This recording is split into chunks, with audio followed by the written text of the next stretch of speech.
belajar tentang apa? Tentang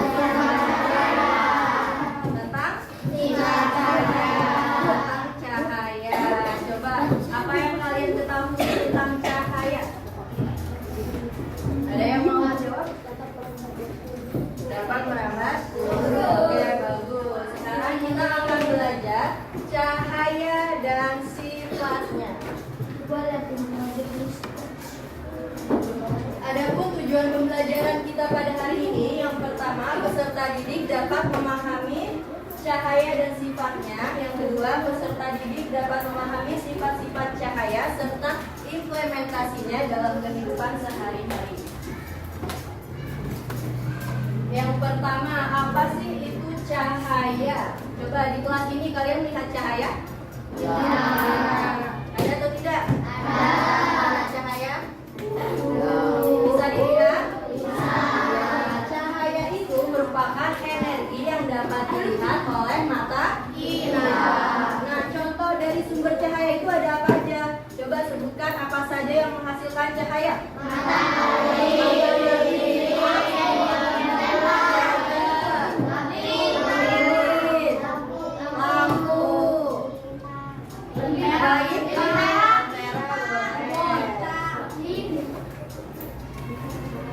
selanjutnya kita akan mengenal sifat-sifat dari cahaya. Yang pertama, cahaya merambat lurus. Coba perhatikan gambarnya. Cahaya masuk dari mana? Dari lubang ke dalam ruangan. Kalau di kelas ini ada contohnya nggak cahaya masuk lubang? Ada. Itu contoh dari cahaya dapat merambat lurus. Selanjutnya adalah cahaya dapat dipantulkan. Apakah kalian pernah bercermin? Pernah. Apa yang kalian lihat di cermin? Diri kita sendiri. Kenapa sih kita bisa melihat diri kita sendiri di cermin? Karena cahaya dapat dipantulkan. Cahaya dipantulkan ke cermin sehingga dapat dilihat oleh mata. Itu adalah sifat cahaya dapat dipantulkan. Selanjutnya adalah cahaya dapat dibiaskan. Pernahkah kalian melihat kolam renang? Pernah. Pernah gak melihat kolam renang? Kelihatannya cetek tapi aslinya dalam. Ini berarti cahaya dapat dibiaskan. Kenapa cahaya dapat dibiaskan? Karena cahaya melalui media yang berbeda. Dari udara dia ketemu air, makanya dapat dibiaskan atau dibelokkan. Coba ibu punya contoh, ada air sama ada pensil. Kita masukkan. Apakah dia belok? Iya. Belok atau lurus? Belok. Belok? Belok? Belok. Ini contoh cahaya dapat dibiaskan. Kalian pernah melihat ikan di akuarium? Nah, ikan di akuarium yang kalian lihat dari depannya itu juga bukan ukuran aslinya. Karena cahayanya dapat dibiaskan. Bisa jadi ikannya lebih besar atau lebih kecil dari yang dilihat di akuarium. Selanjutnya adalah cahaya dapat menembus benda bening. Coba sebutkan apa saja yang termasuk benda bening.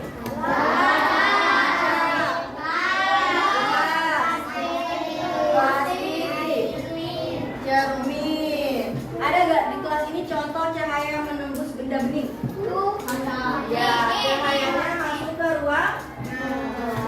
Mana benda beningnya? Ini kasih contoh. Ibu kasih contoh. Ini benda bening. Menembus.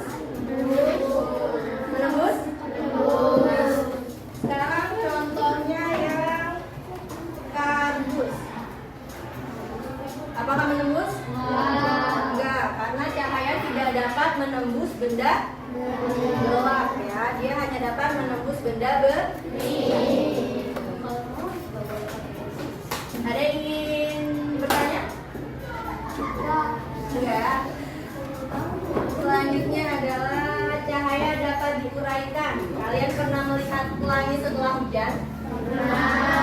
Pelangi itu berasal dari mana?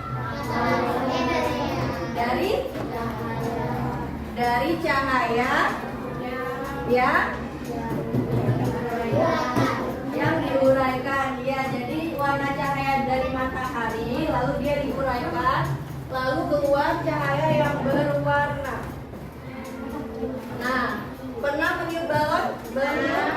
Ada warnanya? Ada. Apakah warnanya bening saja atau warna-warni? Warna-warni itu juga salah satu contoh cahaya dapat diuraikan. Nah, sampai di sini paham? Nah, yang terakhir ada cahaya dapat membentuk bayangan. Coba ibu mau tanya, kalau misalnya lagi panasnya terik matahari lalu kalian berdiri di tengahnya, apakah akan terbentuk bayangan? Ya, bayangan akan terbentuk jika suatu benda atau objek menutupi cahaya. Sampai di sini paham? Oke, untuk lebih menambah pemahaman kalian, kita akan menonton video tentang cahaya. Semuanya mohon diperhatikan.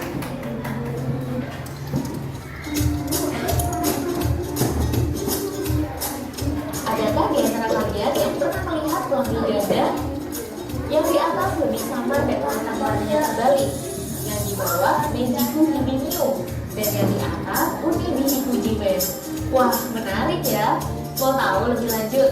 Yuk simak dulu nih video tentang sifat cahaya. Nanti kakak akan ceritakan di video ini. Yuk langsung aja kita simak 5 fungsi cahaya. Sebelum mulai, kamu tahu gak sumber cahaya terbesar di bumi? Iya, 100 sunu kamu yang menembus matahari. Matahari adalah sumber cahaya utama bagi bumi. Jika tidak ada cahaya matahari, bumi akan gelap gulita. Kamu pun jadi kesulitan untuk melihat benda-benda di sekitar. Kamu bisa saja menabrak dinding atau tersandung batu kalau berjalan di kegelapan. Lalu bagaimana dengan sumber cahaya di malam hari? Apakah bulan adalah salah satu sumber cahaya juga? Jawabannya bukan. Bulan tidak bisa memancarkan cahayanya sendiri. Cahaya bulan adalah pantulan dari cahaya matahari. Ingat ya, meskipun malam hari, matahari masih tetap ada di tempatnya. Justru bumilah yang berputar sehingga sebagian daerah bumi akan membelakangi matahari dan mengalami malam.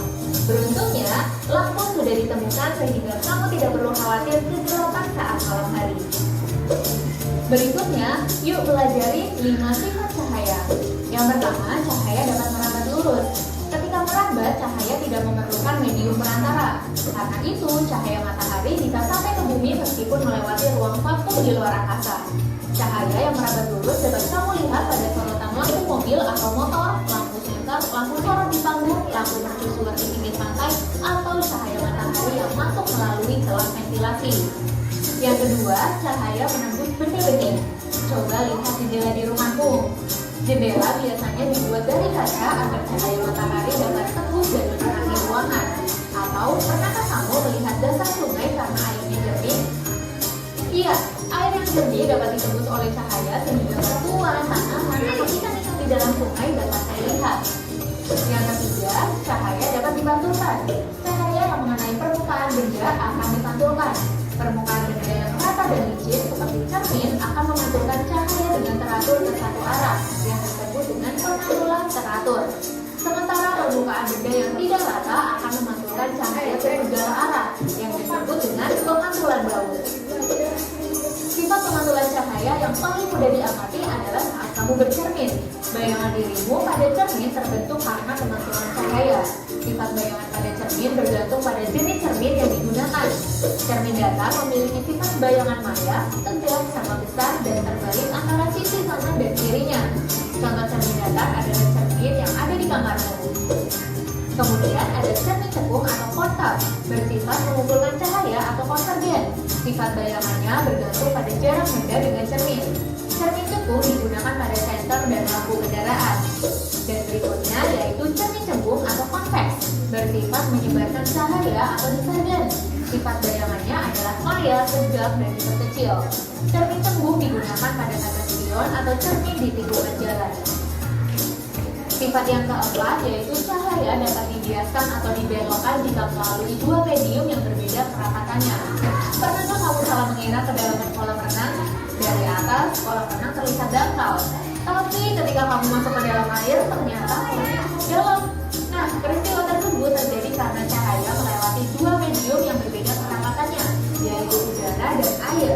Cahaya yang dibiaskan akan membentuk bayangan dasar kolam yang lebih dangkal dari kedalaman aslinya. Contoh lainnya yaitu saat kamu melihat genangan air di atas jalanan aspal pada siang hari yang panas. Namun saat didekati, kamu tidak menemukan genangan air tersebut. Apakah cuma bayangan kamu saja? Ternyata bukan. Peristiwa ini juga disebabkan oleh pembiasan cahaya.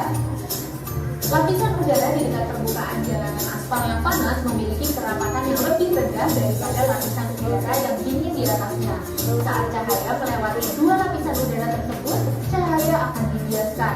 Akibatnya akan terbentuk bayangan langit yang kamu lihat seperti genangan air itu.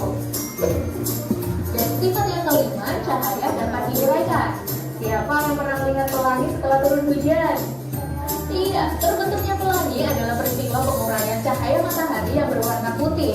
Warna putih merupakan kumpulan dari beberapa spektrum warna. Saat cahaya matahari melewati butiran air di udara, cahaya matahari akan dibiaskan.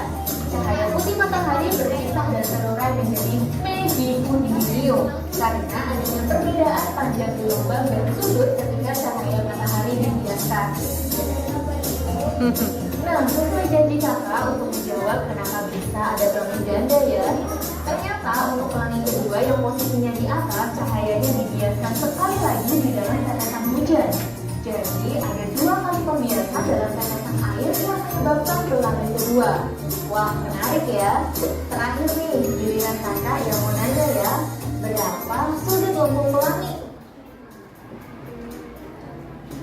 Ini udah pada lemas semuanya. Semangat atau udah lemas?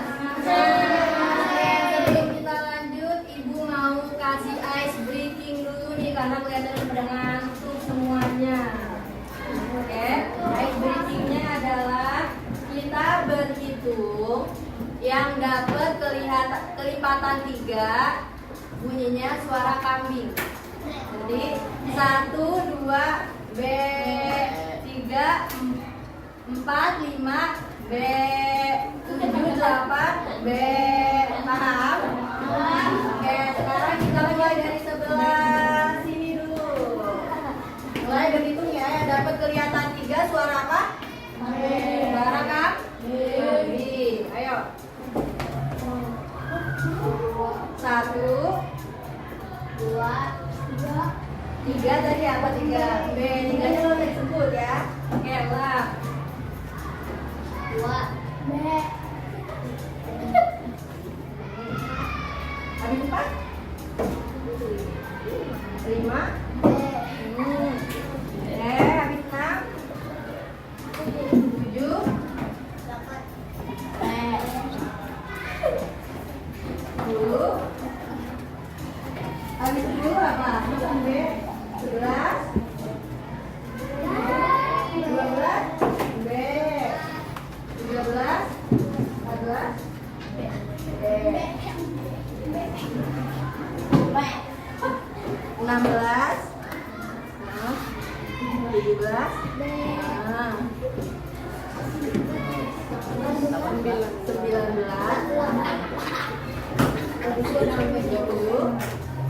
21 kita bantu 3 bukan? B, terus 22, 23, 24, 35.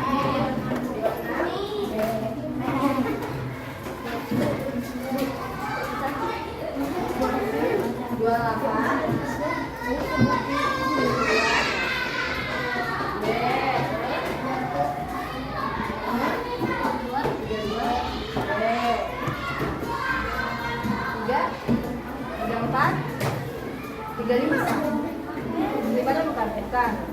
35 dia bukan? Bukan. 35 sampai 35.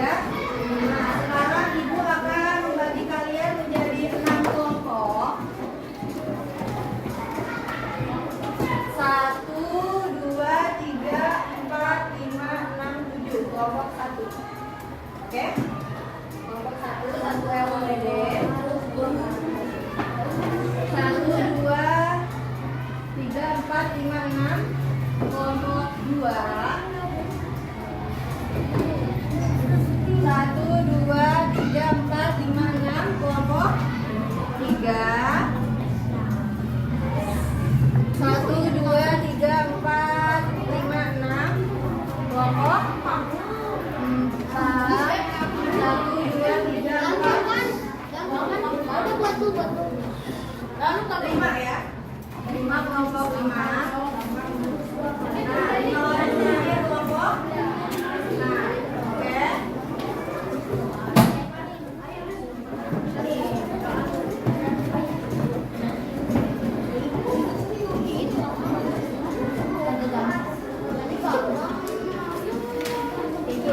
Di situ ada percobaan. Kalian bisa mencoba bendanya ada di depan.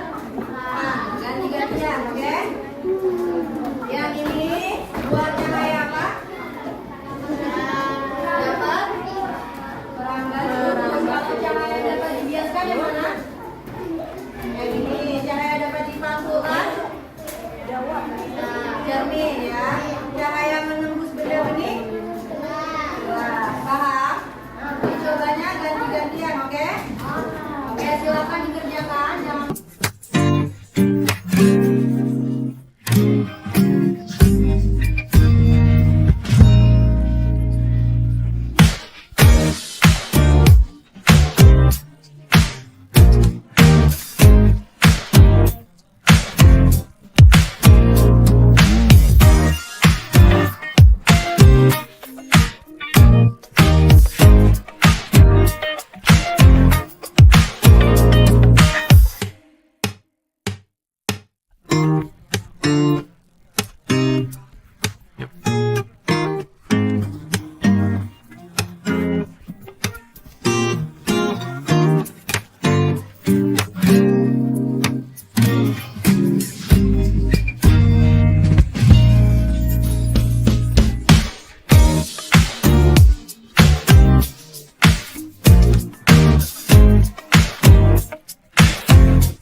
di depan, yang lain mendengarkan. Tidak rindu sendiri ya. Oke, lanjut. Do, re, re, ka, hafal kampung, algam, pampen, tema, kainan.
Wah,